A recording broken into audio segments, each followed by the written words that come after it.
Hey guys, I wanted to relate to you the parable of the winter farmer. And I just want you to stew on it, think about it.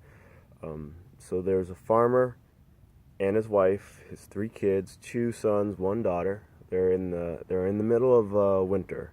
It's an unusually harsh, unusually long winter, and they're running out of food. They have in their grain stores the seed.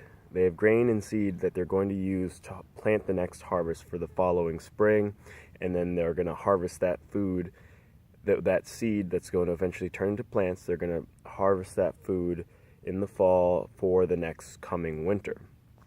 But they have to make a choice. They're running out of food. They're hungry. They're starving.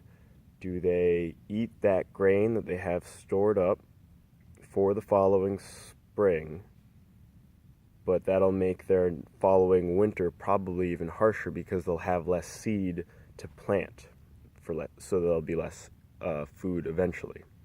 Or do they try to endure the winter? Do they try to endure the starvation so that that next harvest can be bountiful? And there's no real right answer. There's a lot of shoulda, woulda, coulda. There's a lot of maybe they should have planned better. Maybe they could have worked harder last spring, but that's irrelevant now. Now they're dealing with this one situation. What do they do?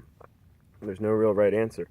And I want you to think about that in the context of taking care of yourself, in terms of sleep, in terms of making sure you take that time, that quiet time to recenter yourself. You get a little bit of a candle every day that you get to burn, and there's things that you can do for tomorrow that'll make that candle a little bit bigger so you can burn it a little bit more. And also there are things you can do to make that candle a little bit smaller.